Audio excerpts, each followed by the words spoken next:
Hi, so this morning I wanted to look at this passage in John 11 about Lazarus. So Jesus has come to be with Lazarus' sisters, Martha and Mary, and we know that Lazarus is going to rise again, but this is the moment where he's still dead, he's in the tomb, and Jesus is with the sisters, Martha and Mary. And so although there's hope coming and there's light ahead, this is the moment of darkness. This is the moment of pain and of mourning for Martha and for Mary. And we can see in this passage that we all respond differently when we face challenging times, because we look at how Martha responds, and she says, when she encounters Jesus, she says, "But I know that even now God will give you whatever you ask." She says, "I believe that you're the Messiah." She's sort of declaring the truth and scriptures and the goodness of God to Jesus. And I don't know about you, but sometimes it feels like in difficult times people say that to you, but God works all things for the good of those who love him. All things work together for good. You think, yeah, but I'm still having a really, don't know what I can say on this, really difficult time. And that doesn't necessarily help you in that moment. When I was, we were living in India and I was pregnant with my first child, Brave, and I was feeling rough. I'd be throwing up on the side of the roads, throwing up, it's not even loos there that you're throwing up to, you're throwing up into potholes, trying really hard to make sure you're sick, doesn't go on your feet. And just like everything just felt awful. I'd arrive at work on my scooter, having probably thrown up on the side of the road, get into work, be in a meeting, sometimes run out of the meetings to go and throw up. I was just feeling really rough. And a new girl came to the office who had been off on maternity leave and came back, and she'd heard that I was pregnant, and everyone in the office had been telling me most days how awful I looked. They thought, if you're having a girl, you look awful, so they all were sure that I was having a girl because they said I looked so awful. And this new girl said to me, "Oh, you're pregnant, how are you feeling?" I was like, "Actually, I'm not feeling great." And she was like, "What?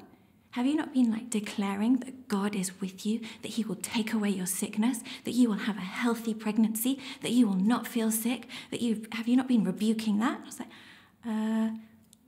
no. She's like, "You need to read this book about supernatural childbirth and how to believe that God is with you through all these things." I was like, okay. And I left. I did buy the book, but I still felt really rough and then felt slightly inadequate. They didn't have quite the faith that I needed. Actually, I think this is kind of what Martha is being in that situation. And what she's saying is totally the truth.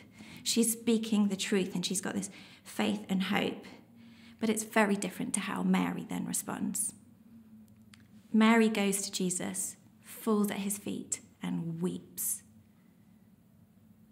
And actually this real rawness of Mary brings out a totally different response in Jesus. Jesus, who is telling Mary, "Yes, I am the resurrection, I'm the life," actually doesn't say any of those things to Mary, but he falls, he's with her and he weeps with her. It says he's deeply troubled and he cries with her. Because actually sometimes in our pain, we don't need people to tell us everything's going to be okay, even though that might be the truth. But in that moment, sometimes we just need to know that Jesus is with us in our pain, that he feels it and that he's there with us.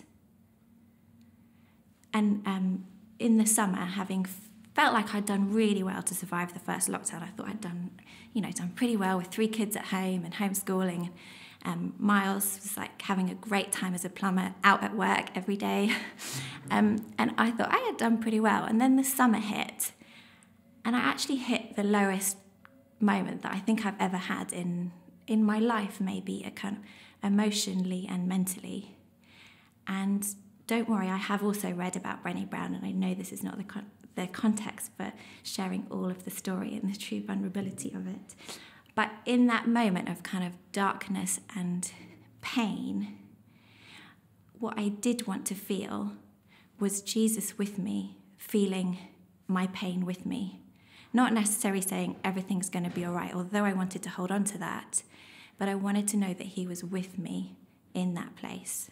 And the image that I held on to was him wounded, having risen from the cross.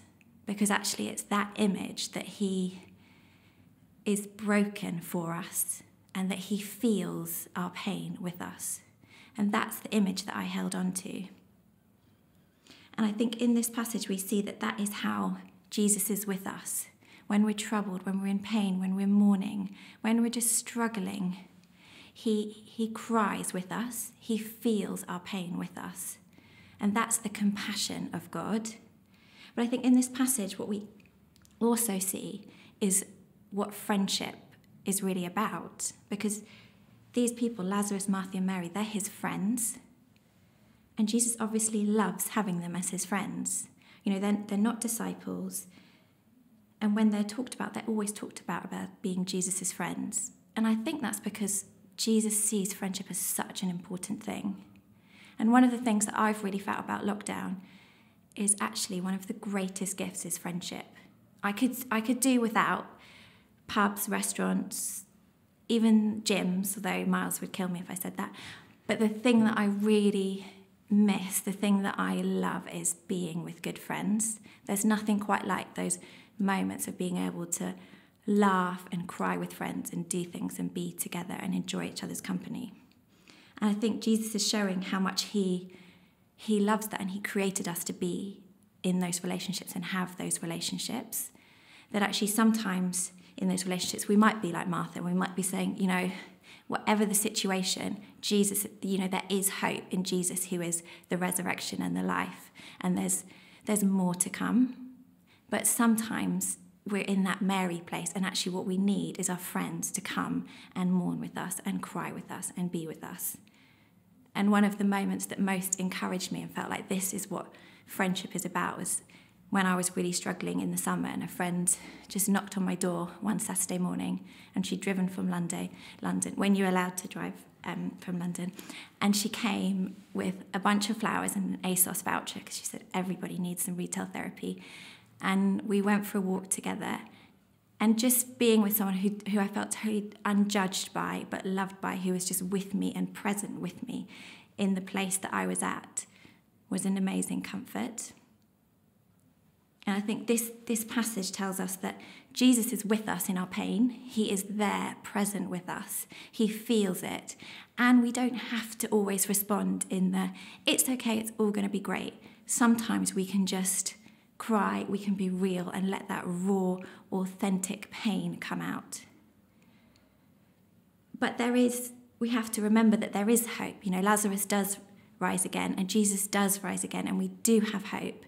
But that doesn't take away from the moments where we're struggling and it's a challenge to say, this is where I'm at, and I need people to stand with me.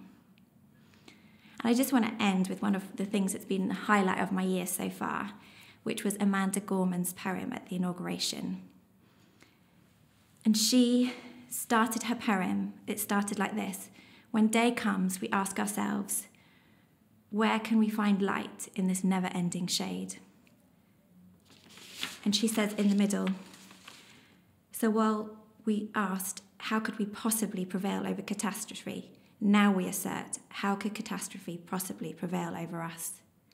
Because in this poignant ending, she says, the new dawn blooms as we free it, for there is always light, if only we're brave enough to see it, if only we're brave enough to be it.